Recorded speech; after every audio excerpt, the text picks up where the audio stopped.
तो खैर ये हमारी आज की वर्कशॉप यहाँ तक होगी। अब हम आखिरी किताब में जाएंगे, जिससे मैं आपको बता रहा हूँ कि कुछ फैसले आप ले रहे हो, आपके सबकॉन्शियस माइंड में बैठे हुए हैं बातें, और आप ले ही जा रहे हो, आपको पता भी नहीं चल रहा है। यानी ऐसे फैसले जिसका पता भी ना हो, यानी वो गलती कर रहा है जिसका गलती का पता भी ना हो कि गलती, तो वो कितनी बड़ी गलती होगी। इसके एक एग्जांपल दे रहा हूँ कि कई लोग हैं, जैसे सर हैं, वो है जिनको मेरा था, आप लोग तो भूल गए हो, जिनको पता था घर था, उनको मैंने बोला भाई आपने आना है, तो वो सीधा घर पे आ गए। उन्होंने तो ये नहीं सोचा ना हम जाएंगे, हम यहाँ से निकलेंगे, यूँ करेंगे, ये करेंगे, बस सीधा घर पे आ गए, उनको घर का रास्ता पता है। तो जिसके सबकॉन्शियस माइंड में एक चीज़ बैठी हुई है, वो इतनी दफ़ा आया है, तो वो तो डायरेक्ट आ जाएगा। मैं आपको बाइक की चाबी दूँ, मैं बोलूँ यहाँ से मेरा काम कराओ, आप चुप करके जाओगे, बाइक चलाओगे। आप तो कभी ये बैठ के सोचोगे कि पहले ये करना है, फिर ये करना है, फिर ये करना है? नहीं ना। क्यों नहीं सोचोगे? क्योंकि आपके सबकॉन्शियस माइंड में बैठा हुआ है बाइक कैसे चलती है, बस चला चला चला के। क्लियर? तो इसका मतलब ये कि हमारे माइंड का एक ऐसा हिस्सा है जो कि हमसे काम करवा रहा है, लेकिन हमें पता नहीं है। अब ये जो किताब लिखी है ना, ये किताब लिखी है train your paradigm, train your life, यानी change your paradigm, change your life. Paradigm क्या है? पैराडाइम हमारा पूरा जो हमारा दिन का स्केड्यूल है, या हमारा माइंड जिस तरह से सोचता है, वो उसका एक पैराडाइम है। जैसे कुछ लोग हैं, उनका पैराडाइम में यही है कि भाई अमीर वही हो सकता है जो धोखेबाज हो, जो लालची हो। कई लोगों की सोच ऐसे, जो हराम खाने वाला ही अमीर होता है, हलाल वाला अमीर नहीं होता। पैराडाइम बना हुआ है ना लोगों का, इस तरह से माइंडसेट बना हुआ है, वो इसी तरीके सोचते हैं। तो वो कहते हैं फिर अमीर होने के लिए तो हमें ये काम करना पड़ेगा। हालांकि ये गलत है। ये गलत कैसे, मैं भी इसको तोड़ के बताता हूँ आपको कैसे गलत है। तो ये ना बॉब प्रॉक्टर की है सर, जो आपके साथ मेरी बात हुई थी सबकॉन्शियस, एक है पावर ऑफ सबकॉन्शियस माइंड, वो तो एक अलग किताब है जोसेफ मर्फी की, यानी वो माइंड की पावर। ये एक अलग है बॉब प्रॉक्टर की, इसीलिए मैंने कल आपको बताया नहीं था जब आपने मेरे साथ किया था। ये एक अलग किताब है। बॉब प्रॉक्टर ये सिखाता है कि सबकॉन्शियस माइंड से काम कैसे लिया जाए, यानी वो दिमाग जो हमें चला रहा है, हम उसे कैसे चला सकते हैं। एक काम तो कॉन्सेंट्रेशन के साथ, यानी कॉन्शियस के साथ होता है। जैसे मैं बोल रहा हूँ तो ये कॉन्शियस एफर्ट है, लेकिन मेरे हाथ अगर हिल रहे हैं या चेहरा हिल रहा है तो ये सब कॉन्शियस माइंड में जा रहा है। मुझे नहीं पता, मैं जानबूझ के नहीं कर रहा, मैं हाँ बोल अपने कॉन्शियस से रहा हूँ कि मैं चुप रहना चाहूँ तो इस वक्त चुप रह सकता हूँ। तो ये कॉन्शियस माइंड है, लेकिन सबकॉन्शियस माइंड अपने आप काम कर रहा है। तो वो ये सिखाता है बॉब प्रॉक्टर कि सबकॉन्शियस माइंड को ट्रेन कैसे किया जाए, यानी उसको कैसे सिखाया जाए, अच्छे ख्यालात उसके अंदर कैसे डाले जाएँ। ये उसकी बड़ी ज़बरदस्त बात है। अब वो उसमें कुछ पॉइंट सिखाता है। वो कहते हैं सबसे पहले तो ना, कई लोग होते हैं, आपने भी सोचा होगा, बल्कि अब्दुल कलाम एक थे इंडिया के प्रेसिडेंट, उनका एक जुमला भी था कि भाई कोई भी शख्स अगर अपना मुस्तकबिल बदलना चाहता है तो एक ही तरीका है, अपनी आदत को बदल ले। कामयाब लोगों वाली आदत होगी तो कामयाब हो जाएगा, सुबह उठेगा, जल्दी उठेगा, काम करेगा, ये हो गई। और अगर नाकाम लोगों की आदत होगी तो फिर जल्दी से नाकाम हो जाएगा। ये था अब्दुल कलाम का कि आदत को चेंज करो। इसने एक और बड़ा काम किया, इसने कहा आदत चेंज करने का फ़ायदा नहीं है जब तक आपका पैराडाइम चेंज ना हो। कैसे? अब मैं इसको साबित करूँगा, आप भी इसको थोड़ा सा रिलेट करेंगे, सेकंड करेंगे। पहली बात वो करता है, वो कहता है understand the yoyo effect. What is yoyo effect? इसको ये देखिएगा। सर जी, किसी इंसान को बहुत बुरी आदत लगी हुई है, मिसाल के तौर पे सिगरेट पीने की, या कोई इंसान का वेट बहुत ज़्यादा है, वो उसे कम करना चाहता है। वो कहता है वो उस पर काम करते हैं और काम करके उसको कम करते हैं। एक इंसान है, उसका वेट ज़्यादा है, उसने उस पर काम किया, रनिंग की इन्होंने तो बहुत की है। तो सामने हमारे एक एग्जाम्पल भी बैठे हुए माशाल्लाह ट्रेनिंग के लिए, नेवी की, बहुत वज़न कम किया। अगर मैं 4 साल पहले की फ़ोटो दिखा दूँ तो कोई पहचानेगा भी नहीं है। वो है, कहते हैं कुछ लोग होते हैं वज़न कम करते हैं, ट्रेनिंग करते हैं, लेकिन जब वो आदत छूटती है ना उनसे कुछ दिन के बाद, या किसी ने सिगरेट पीना छोड़ा, लेकिन जब कुछ दोबारा स्टार्ट करेगा तो उसका डोज बढ़ जाएगा। नहीं समझ आई ये बात? यानी एक शख्स ने अपना वज़न कम किया, लेकिन जब उसने वो सब चीज़ें छोड़ दी तो इस बार जब वज़न बढ़ेगा तो पहले से ज़्यादा बढ़ेगा। ये यो इफेक्ट है, और ये हमें हर किसी के साथ नहीं होता। इनके साथ तो नहीं हुआ, हर किसी के साथ नहीं होता, लेकिन जिसके साथ होता है वो कहते हैं मेजॉरिटी इज़ अथॉरिटी। जब कभी भी कोई रिसर्च की जाती है ना, तो उसमें देखा जाता है मेजॉरिटी चीज़ों में क्या आ रहा है। तो मेजॉरिटी चीज़ों में यही चीज़ आती है कि ज़्यादातर लोग जो अपना वज़न कम करते हैं और छोड़ दें, दोबारा ज़्यादा बढ़ता है। यानी इसलिए हैबिट, अगर आपने अंदर वो यही कह रहा है, वो कह रहा है कि इसका मतलब अपने हैबिट अपने अंदर कोई सी चीज़ की अच्छी डाल ली, लेकिन जब आपने उसको छोड़ दिया तो फिर बहुत बुरे तरीके से आप जाओगे पीछे। तो कहते हैं सबसे क्यों, वो कहते हैं क्यों ऐसा, पता है क्यों होता है? क्योंकि आपके सबकॉन्शियस माइंड में तो वही चीज़ बैठी हुई है। आपके सबकॉन्शियस माइंड में तो यही चीज़ बैठी हुई है कि ये चीज़ अच्छी होती है, तो वो आप बोलोगे जब मैंने इतनी दिन छोड़ी अब तो मैं डबल से उस चीज़ में ऊपर आऊँ ना, ये तो चीज़ तो अच्छी है, मेरे सबकॉन्शियस माइंड को बड़ी ज़बरदस्त लग रही है। तो वो कहता है यो इफेक्ट को आप पहले समझ लें कि आपके साथ ऐसा नहीं होगा, तो आपको सबकॉन्शियस माइंड को ट्रेन करना है। कैसे? नेक्स्ट वर्ड वो कहते हैं consistent efforts and result use of subconscious mind. वो कहता है आप वो हैं जो आप बार बार करते रहते हैं, दरअसल ये आपके अंदर चीज़ आ जाती है। वो कहता है सबकॉन्शियस माइंड को ट्रेन करने का एक तरीका सर, कॉन्स्टेंटली यानी लगातार डिसिप्लिन के साथ, जैसे हमने पहले ही बातें की, एफर्ट करें किसी चीज़ के ऊपर, लगातार लगे रहें, कि यानी कि वो घुस ना रही हो, उसको दिमाग में घुसा दें। मैं आपको एक मज़े कहता हूँ, मैं टीवी नहीं देखता, और मैंने तो टीवी तो खबरें तो देखी ही नहीं कब से, और तकरीबन 1 या 2 साल हो गए, मैंने सुनी भी नहीं है साहब, यूँ समझो कि किसी से सुनी हो डायरेक्ट नहीं सुनी। ये तो मेरा दोस्त बैठा, ये मुझे अक्सर औकात रात में हम चाय भी नहीं मिलते, मुझे पता क्या तुझे दुनिया का कुछ पता ही नहीं है भाई। तो मैंने बोला यार मैं क्यों रखूँ, मेरे को डिप्रेशन आता है। इवन तो सुबह नाश्ता कर रहा हूँ तो मेरे वालिद साहब की आदत है, वो नाश्ता करते हुए सुनते तो मैं बंद करवा देता हूँ।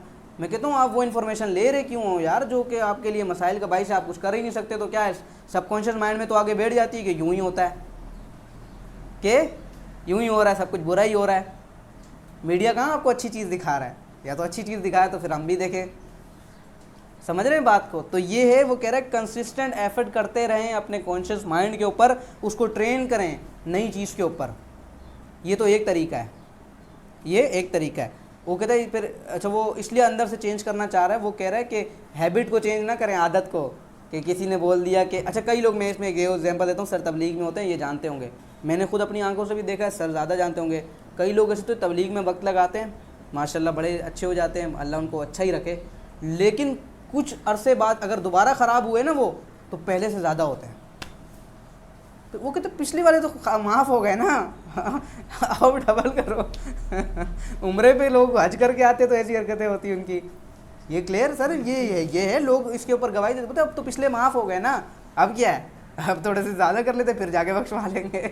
सर ऐसे ही है, ये भी देखा गया अगर वो चेंज होते तो फिर ये क्योंकि हैबिट, याद रखना, हैबिट काम नहीं करती, सबकॉन्शियस माइंड काम करता है, क्योंकि उसके दिमाग में बैठा हुआ ये चीज़ अच्छी है तो वो उसको अच्छा ही मानेगा। वो कहता है change is from inner to outer. वो कहता है हम ये बात क्यों कह रहे हैं कि आप जो है ना बार बार कंसिस्टेंसी से एक चीज़ को करते रहें, एफर्ट को कंसिस्टेंस, इसलिए कि आप जिस चीज़ को बार बार करते हो तो चेंज अंदर से बाहर आना चाहिए। वो कहता है कई लोग हैं वो चेंज लाते हैं बाहर से अंदर। वो कहते फिर इसमें एग्जांपल देता है, वो कहता है मैं बॉब प्रॉक्टर बताता है, मैं भी उसकी कहानी यहाँ डिस्कस करूँगा कि वो शख्स है कौन, उसने किया क्या। वो कहता है मैं कई लोगों से जब मिलता हूँ मैं उनसे पूछता हूँ सच सच बताओ जो लाइफ आप जीना चाहते हो क्या वो लाइफ आप जी रहे हो, पहली बात, और दूसरी बात ये कि अगर जी रहे हो तो उसके लिए आप क्या क्या कर रहे हो। कहता है मुझे हर कोई बताता है जो लाइफ में जीना चाहता हूँ मैं वो जी नहीं रहा, और जो मैं चाहता हूँ कि मुझे मिले मुझे वो मिल नहीं रहा। वो कहता है ये पता है वो क्यों हो रहा है, बॉब प्रॉक्टर उनको बताता है। वो कहता है ये इसलिए हो रहा है क्योंकि आपके सबकॉन्शियस माइंड में बैठा हुआ है हर चीज़ को, जैसे ऊपर टोनी रॉबिन्स ने कहा थी कि पेन समझा हुआ है, हमने दर्द समझा हुआ है। वो कहता है जो डिसिप्लिन ना, डिसिप्लिन हर चीज़ के लिए सर डिसिप्लिन चाहिए ना, कंसिस्टेंट एफर्ट के अंदर कंसिस्टेंसी जो है, बॉब प्रॉक्टर बताता है कि आप लोग समझते हो कंसिस्टेंसी को पनिशमेंट समझते हो, कंसिस्टेंसी को आपके सबकॉन्शियस माइंड में बैठा है। फिर उसमें एग्जांपल देता है किताब में। वो कहता है कि जब मैं आर्मी में था, पढ़ा लिखा वो भी नहीं है सर, उसकी कहानी भी सुनाऊंगा आपको। कहता है जब मैं आर्मी में था तो मैं आर्मी की ट्रेनिंग में बाज़ औक़ात जैसे पूरी नहीं कर पाता था। कहता है तो मुझे मुख्तलिफ बहुत बुरी सज़ाएँ देते थे वो लोग, तो डिसिप्लिन कायम करने के लिए आर्मी में आपको पता है वो देते हैं। तो कहता है उस वक्त से मेरे दिमाग में बैठ गया कि भाई डिसिप्लिन तो पनिशमेंट होती है, डिसिप्लिन तो क्या होती है, पनिशमेंट, कंसिस्टेंसी तो क्या होती है, पनिशमेंट होती है असल में।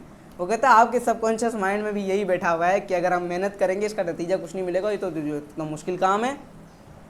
वो कहता है इसलिए तो आप नहीं कर रहे थे डेली स्ट्रगल। समझ रहे हैं आप मेरी बात को, ये बात क्लिक की है सर, ये उसका एक पॉइंट है। वो कहता है कि चेंज अंदर से बाहर आना चाहिए, लेकिन लोग बाहर से अंदर लेकर आते हैं, हैबिट्स को चेंज करते हैं, उसका फ़ायदा नहीं है। उससे बेहतर है आप अपने सबकॉन्शियस माइंड को ट्रेन कर दो कि भाई मेहनत बहुत अच्छी चीज़ है, ये फलाना जो भी काम आप करना चाहते हो तो उसके लिए जो काम करने हैं वो करते रहें कंसिस्टेंसी के साथ। वो अगली बात करता है और ये भी बहुत मज़ेदार किताब बात है ये मेरे।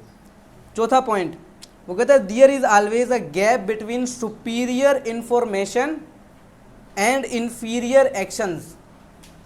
बहुत ज़बरदस्त बात है, इसको मतलब बहुत ध्यान समझिएगा। वो कहता है हमारी अपनी ज़ात के अंदर बहुत बड़ा गैप है, किस चीज़ का, सुपीरियर इन्फॉर्मेशन, यानी हमें इन्फॉर्मेशन तो आई है, हर चीज़ हर बात का हमें पता है, हमें ये पता है कि क्या करना चाहिए, कब करना चाहिए, कैसे करना चाहिए कामयाबी के लिए। नहीं पता सर सबको, सबको पता है क्या करना चाहिए ज़िंदगी में, नमाज़ तो पढ़नी चाहिए, सबको पता है। लेकिन वो कहता है इन्फीरियर एक्शन हमारे बिल्कुल ज़ीरो हैं, यानी अंदर से हम एक्शन वेक्शन नहीं लेते हैं। वो कहता है सबकॉन्शियस जो माइंड है ना हमारा ट्रेन नहीं हो रहा। ट्रेन ना होने की सबसे बड़ी वजह ये कि सुपीरियर इन्फॉर्मेशन बहुत आई और एक्शन इन्फीरियर भी नहीं, अंदरूनी एक्शन है ही नहीं। तो जाहिर सी बात है फिर सबकॉन्शियस माइंड तो एक्टिव नहीं होगा, उसके अंदर तो वही पुरानी वाली बातें रहेंगी। और पुरानी कौन सी, जो बचपन में वो कहता है सेल्फ बिलीव आपका बैठ गया था ना, वही रहेगा। अब बचपन में आप किसी बच्चे को बोल दो ना कि भाई तुम नाकाम हो, तुम ये हो वो, उसके दिमाग में वही बैठेगा, वो सारी ज़िंदगी चाहेगा भी तो नहीं कुछ कर पाएगा।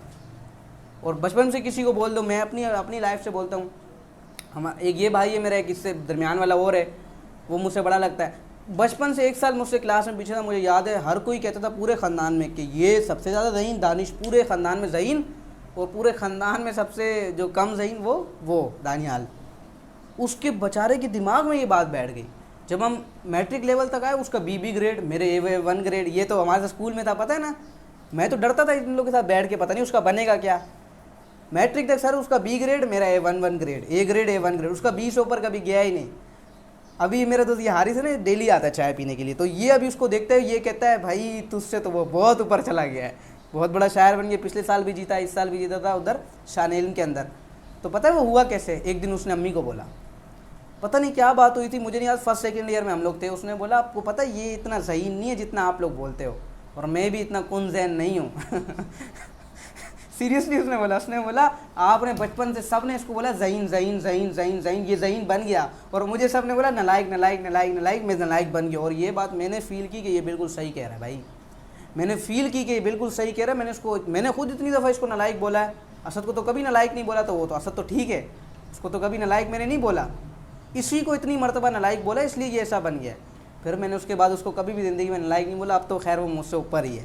तो ये मैं आपको बताना चाह रहा हूँ कि आपका सबकॉन्शियस माइंड में चीज़ बचपन की बैठ गई, वही चलती रहेगी जब तक आप खुद नहीं इसको चेंज करोगे कंसिस्टेंट एफर्ट के साथ।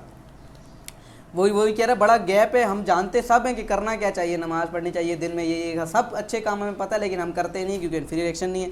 अगली बात वो करता है, वो कहता है मैं बहुत लोगों से मिला, बॉब प्रॉप्टर कहता है, वो कहता है जब मैं मिलता हूँ ना तो मैंने ना बड़े बड़े कामयाब लोगों के अंदर भी 3 चीज़ें देखी हैं। वो कहता है हर इंसान पैसा नहीं चाहता, 3 चीज़ें चाहता है। सुन ले, ये बड़े मज़े की बात है।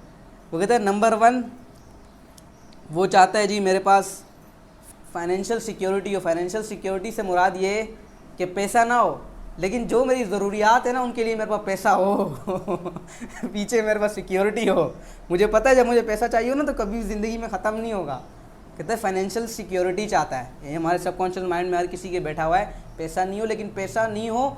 फाइनेंशियल सिक्योरिटी का मतलब पता है क्या है, पैसा बहुत ज़्यादा हो। यानी इतना पैसा हो कि खर्च भी कर रहे हो तो पैसा ही पैसा हो। तो ये कहता है वो पहली बात है, हर इंसान ये चाहता है। नंबर 2 हर इंसान चाहता है कि मैं डेली रोज़ एनर्जी से जीऊँ, एक्साइटेड होकर जीऊँ, काम करूँ, वो काम करूँ जिससे मुझे सुकून मिले। कहता है और मैं रात को थक कर सोऊँ। कहता है चाहता हर कोई यही है। 2 बातें। तीसरी बात वो कहता है हर इंसान चाहता है कि मैं भले बुरा हूँ मेरे साथ सारे अच्छे हों, गुड कंपनी। कहता है ये 3 चीज़ें कॉमन, और ये आप मानोगे, आप हो या मैं हूँ, हम अच्छे या बुरे वो एक अलग बात है, लेकिन हर बात बंदा यही चाहता है कि पैसा नहीं हो तो कोई मसला नहीं, लेकिन फाइनेंशियल सिक्योरिटी हो। इसका मतलब बैंक में इतना पड़ा हो कि मुझे कभी ज़रूरत ना हो, या मेरे पीछे कोई ऐसा हो कि भाई मुझे पैसा आता ही रहेगा। Financial security. नंबर 2 जैसा भी हो वो कहता है कि भाई मेरे पास एनर्जी हो, मैं डेली वो काम करूं जिसमें मुझे मज़ा आए और मैं एनर्जी से जीऊँ। नंबर 3 वो कहता है गुड कंपनी हो, हालांकि खुद गुड नहीं होते। वो कहता है ये तीनों के तीनों बातें लोगों के सबकॉन्शियस माइंड में बैठी, और वो ये कहता है मैंने उनसे मालूम किए हैं मिलते हुए। बुढ़ा हो गया, उसकी उम्र 86 साल है, जाहिर सी बात है उसने ज़िंदगी और कामयाब ज़िंदगी गुजारी है। अभी इसकी कहानी में बताता हूँ आपको। तो जाहिर सी बात है उसने फिर ये इन चीज़ों को नोट किया। वो कहता है इन चीज़ों पे अगर काम करना, अगर ये चाहते ही हो, सबकॉन्शियस माइंड में बैठा ही है, तो इस पर काम क्यों नहीं कर रहे हो? काम तो नहीं कर रहे इस पर। चाहते ये चीज़ हो तो फिर वो अच्छा, इससे ऊपर हमने एक पॉइंट चढ़ा। वो कहता है सबकॉन्शियस जो होता है ना हमारा माइंड, ये जो बैठा है, वो कहता है हमें ये आइडियाज़ भी ये दे रहा होता है, जितने भी आइडियाज़ आ रहे होते हैं। और वो कहता है ये आइडियाज़ जो होते हैं ये बेस करते हैं, इक्वल्स टू बराबर होते हैं हमारी एनर्जी और वाइब्रेशन के ऊपर। यानी सर जी अगर आप किसी इंसान को मेहनती देखते हैं ना, तो मैं आपको एक बात बता दूं, उसके सबकॉन्शियस माइंड के अंदर ना आइडियाज़ भी बहुत बड़े बड़े हैं। यानी जिसके पास जितना बड़ा आइडिया है ना, उसकी एनर्जी उतनी हाई होगी, वाइब्रेशन उतनी हाई उसकी एनर्जी और वाइब्रेशन होगी। और अगर उसकी इतनी हाई एनर्जी वाइब्रेशन होगी, उसके एक्शन भी आप देखोगे यानी वो जो काम करता है उसका अमल भी देखोगे उतना हाई होगा, उतना ज़्यादा होगा। यानी जिसका माइंड, सबकॉन्शियस माइंड में जितने ज़्यादा आइडियाज़ होंगे, एनर्जी उतनी हाई होगी और उतने ज़्यादा वो अमल लेगा। तो वो क्या कहता है, बार बार सबकॉन्शियस माइंड को ट्रेन करो। और ट्रेन करने के लिए उसने बता दिया 3 चीज़ें हर कोई चाहता है, लेकिन उसके लिए करना नहीं चाहता, करो भी। अगले पॉइंट पे वो कहता है to change your subconscious focus on process and imagination.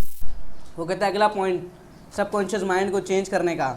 वो कहते हैं बड़े से लोग इसको चेंज करना चाहते हैं, लेकिन फिर वही वाली बात है, हैबिट को चेंज करते हैं और हैबिट छोड़ने का यो इफेक्ट के जरिए बहुत ज़्यादा वो लोग चले जाते हैं। वो कहते हैं to change your subconscious mind change and process. वो कहते हैं कल की फिक्र छोड़ें। टोनी रॉबिन्स ने ऊपर क्या बात की थी, कल के रिग्रेट छोड़ो, जो कल रिग्रेट थे पास्ट को भुलाओ। ये बात कर रहा है फ्यूचर की परवाह छोड़ो, प्रोसेस पे ध्यान दो, प्रोसेस पे, यानी आज के वक्त पे ध्यान दो। जैसे आज सुबह उठो ना, और किसी कोई चाह रहा है कि भाई एक एग्जांपल दे रहा हूँ नमाज की, इसलिए ज़्यादा नमाजी लोग बैठे हुए हैं, तो एक बंदा चाह रहा है मैं 5 वक्त की नमाज़ पढ़ूँ, तो बोलो जब सुबह उठो ना तो बोलो बस आज ही 5 पढ़नी है, बस कल का दिन किसने देखा, मैं कल नहीं जीऊँगा, ये मेरी ज़िंदगी का आखिरी दिन है। कोशिश करें इस तरह से अपने माइंड को ट्रेन करें कि बस 5 पढ़नी है। 5 तो कोई मसला नहीं है। अगर मैं आपसे कहूँ सारी ज़िंदगी सर जी सिर्फ 5 नमाज़ें पढ़नी है, एग्जाम्पल दे रहा हूँ किसी को, फिर तो कोई हर कोई पढ़ लेगा, इतना तो कर ही लेगा। वो कहते अब अपने आप को दिमाग को बोलें एक दिन है और सिर्फ 5 ही तो पढ़नी है, कहते फिर तो आपको आदत लग जाएगी। ये मैं अपनी एग्जाम्पल अपनी दे रहा हूँ, कोई और एग्जाम्पल दे रहा था। और वो अगला बात करता है, वो कहता है कैसे चेंज होगा, focused on process and imagination. Imagination का मतलब है नई नई चीज़ें सोचें, नए नए आइडियाज़ सोचें। और वो फिर अपनी एग्जाम्पल देता है। वो कहता है मैं ज़्यादा पढ़ा लिखा नहीं था, मेरे जो टीचर थे मैंने उनको बोला, वो मुझे बोलते हैं तुम चाहते क्या हो यार, तुम करना क्या चाहते हो ज़िंदगी के अंदर, तुम पर इतना कर्जा है। वो कहता है मैं ज़िंदगी में सबसे पहला काम जो करना चाहता हूँ ना, बॉब प्रॉक्टर बता रहा है अपनी जवानी में, कह रहा है मैं कर्जा उतारना चाहता हूँ, मेरे पर बड़ा कर्जा है। तो उसका जो उस्ताद होता है वो कहता है इसलिए तो तुम कर्जा नहीं उतार पा रहे, क्योंकि तुम कब से यही सोच रहे हो कि इतना कर्जा है, इतना कर्जा है, इतना कर्जा है। तुम प्रोसेस पे ध्यान ही नहीं दे रहे कि किस तरीके से मैं कर्जा उतार सकता हूँ। इमेजिनेशन, इसको इमेजिन तो कर ही नहीं रहे। तुम्हारे सबकॉन्शियस माइंड में एक बात बैठ गई है कि पैसा है यार, इतना कर्जा देना है, इतना कर्जा उतारना कैसे है, ये वाली बात नहीं है। क्लियर हो गया सर आपको ये? तो ये भी एक अच्छा तरीका, उसके 2 तरीके उसने बता दिए। अगली बात वो करता है, वो कहता है every idea comes from subconscious mind, जो मैंने आपको बताया, जिसका जितना हाई लेवल है ना सबकॉन्शियस माइंड का, सर जी उस इंसान के पास उतने बड़े बड़े आइडियाज़ होते हैं। ये मैं आपको बता दूं, अगर किसी को जांचना हो कि इसका सबकॉन्शियस माइंड पे कितना कंट्रोल है या कितना इसका अच्छा है, तो ये देखिएगा, वो आइडियाज़ से पूछेगा, वो आइडियाज़ कितने अच्छे देता है। And every information come from outside. वो कहते हैं एक बात आप ध्यान रखो कि आइडियाज़ हमें सबकॉन्शियस माइंड से आ रहे हैं, और आइडियाज़ किसी इंसान को तभी आएगा ना जब उसको किसी चीज़ की इन्फॉर्मेशन होगी। लेकिन वो कहते हैं इन्फॉर्मेशन हमें बाहर से मिलती है। अभी जो मैंने बात की कि मैं ख़बरें नहीं सुनता, या मैं ख़बर एक सुन तो हेडलाइंस के अलावा कुछ नहीं सुनता, क्यों? क्योंकि मुझे पता है मैं वो इन्फॉर्मेशन ले लूँगा जो मेरे काम की नहीं है, तो मेरे सबकॉन्शियस माइंड मुझे आइडियाज़ कैसा देगा? समझ रहे हैं आप? तरक्की के लिए वाले तो नहीं देगा ना, फिर नेगेटिव देगा। ये पॉइंट अब क्लियर हुआ सर? ये मैं बताना चाह रहा हूँ। असल बात ये है कि सर जी वो कहते हैं इन्फॉर्मेशन तो आप लेते हो बाहर से और आइडियाज़ आप मांगते हो सबकॉन्शियस माइंड से। इन्फॉर्मेशन आप इतनी ख़राब लेते हो और आइडियाज़ चाहते हो मैं अच्छे आए ये तो नहीं हो सकता। तो कहते हैं इन्फॉर्मेशन आप अच्छी लेंगे तो आइडियाज़ आपको अच्छे आएंगे। अब इन्फॉर्मेशन अच्छी कैसे लें? तो वो कहता है यूज़ कॉन्शियस माइंड। अब आ जाओ इसके ऊपर। कॉन्शियस का मतलब वो काम जो जानबूझ के किए जाएँ, पूरी अक्ल समझ के साथ, जैसे मैं बोल रहा हूँ इस वक्त। वो कहता है use conscious mind by choosing and train the subconscious. वो कहता है जो कॉन्शियस माइंड है ना, जिस वक्त में आप यहाँ बैठे हुए हैं, उसे कॉन्शियसली इस्तेमाल भी करो, फिर उस पर ग्रिप रखो, उस पर ताकत रखो, ताकि उसके ज़रिए पे ताकत, उस पर ताकत आने का मतलब ये है कि सबकॉन्शियस माइंड ट्रेन हो गया। फिर समझ रहे हैं आप बात को? अब ये देखो तीसरा टूल उसने सिखाया है ये वाला, कि कॉन्शियस प्रोसेस पे अगर फोकस करोगे तो फिर कॉन्शियस माइंड कंट्रोल में आ जाएगा। मैंने बताया ना, सुबह उठो बोलो ये एक ही दिन ज़िंदगी का है, और अगर 5 नमाज़ें पढ़नी तो मैं पढ़ रहा हूँ 5 की 5 आज, बस आज मेरी ज़िंदगी आखिरी में, और ये काम है तो मैं आज के आज निपटा देता हूँ, ख़त्म कहानी। तो कॉन्शियसली एफर्ट करोगे। और एक मज़े की बात है, जब कॉन्शियसली इस तरह से डेली एफर्ट करोगे तो सर जी सब कॉन्शियस माइंड में पहले ही बैठ जाएगा, कोई एफर्ट होती है तो काम पूरे होते हैं। क्या ख्याल है? ये तीसरा पॉइंट था। फिर उसकी अब आखिरी 2 पॉइंट हम जाने। वो एक और बात करता है, वो कहते हैं फिर बिलीफ सिस्टम आपका बन जाता है। मैंने बताया ना, सबकॉन्शियस माइंड में बैठेगी तो बिलीफ सिस्टम बन गया। भाई होता ही ऐसा है। वो कैसे होगा? Repetitions replace belief system.